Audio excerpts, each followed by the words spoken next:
આજરોજ વડોદરા મહાનગરપાલિકા ખાતે સ્થાયી સમિતિની બે બેઠકો મળી હતી, જેમાં મેયરના ઇન્ડોનેશિયા જાકાર્તા ખાતેના વિદેશો પ્રવાસની પરવાનગી તથા અન્ય પોસ્ટ ઓડિટ દરખાસ્તોને મંજૂરી આપવામાં આવી હતી. વડોદરા મહાનગરપાલિકા કચેરી ખાતે સ્થાયી સમિતિની બે બેઠકો સ્થાયી સમિતિના ચેરમેન ડોક્ટર શીતલ મિસ્ત્રીની અધ્યક્ષતામાં યોજાઈ હતી, જેમાં પ્રથમ સ્થાયી સમિતિની બેઠક સવારે 10:30 કલાકે મળી હતી, જેમાં ગત વર્ષના મુલતવી કામો પોસ્ટ ઓડિટ રિપોર્ટ 31મી જુલાઈ 2023 થી 6 ઓગસ્ટ 2023ની દરખાસ્તોને ધ્યાનમાં લેવામાં આવી હતી, જેને મંજૂર કરવામાં આવી હતી. સાથે જ 2 જુલાઈ 2024 તથા 4 જુલાઈ 2024 દરમિયાન સંયુક્ત રાષ્ટ્રના આર્થિક અને સામાજિક બાબતોના વિભાગ દ્વારા સસ્ટેનેબલ ડેવલપમેન્ટ રૂલ્સ અંતર્ગત એક મેયર ફોરમનું ઇન્ડોનેશિયાના જાકાર્તા ખાતે આયોજન કરાયું હતું, જેમાં મેયરને આમંત્રણ આપવામાં આવ્યું હતું.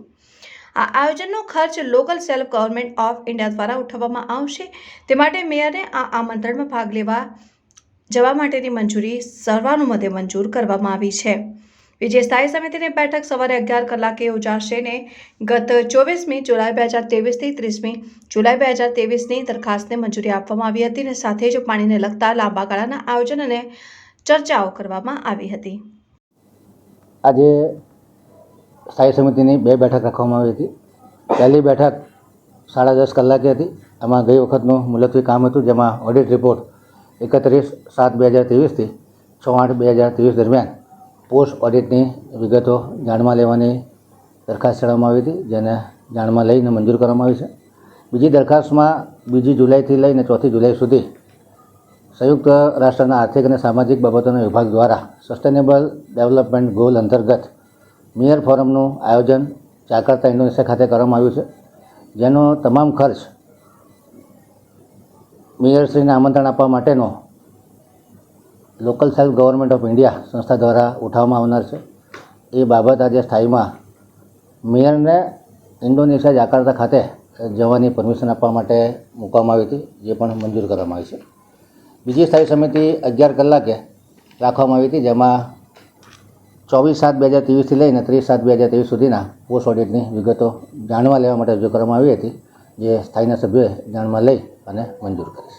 આ બાબત છોડીને અન્ય કોઈ બાબતની ચર્ચા હીટવેવ છે કે ઓરેન્જ એલર્ટ છે તેની કોઈ ચર્ચા પાણીના સમસ્યાની એવી બહુ ખાસ કોઈ ચર્ચા થઈ નથી. પાણી બાબતમાં જે લાંબા ગાળાના આયોજનો છે એ અમુક સભ્યોના સૂચનો હતા કે ભાઈ કોઈક એરિયામાં લાંબા ગાળાનું આયોજન હોય અને એમાં અધિકારીઓ સત્વરે કામ કરી અને નાગરિકોને ઉનાળામાં પાણી મળે એ બાબતમાં લાંબા ગાળાના આયોજનો કે જે 4 જૂન પછી લેવામાં આવનાર છે, તો તાત્કાલિક ધોરણે કામ કરવામાં આવે, જેથી કરીને નાગરિકોને સવલત મળે. વોર્ડ નંબર 5માં જાંબુડિયા પુરાણી ટાંકીનો જે વિસ્તાર છે એમાં 20-25 સોસાયટીમાં લો પ્રેશરના પ્રોબ્લેમ છે, તો જાંબુડિયા પુરાણી ટાંકી વહેલી તકે બને એ માટેના સૂચન હતા.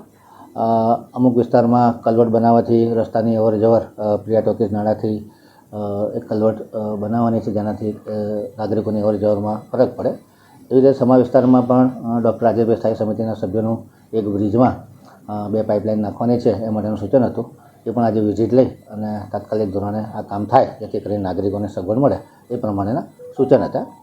હીટવેવને ધ્યાનમાં રાખી અને સ્થાયીના સભ્યોને અવગત કરવામાં આવ્યા હતા કે કોર્પોરેશન દ્વારા શું કામગીરી થઈ છે.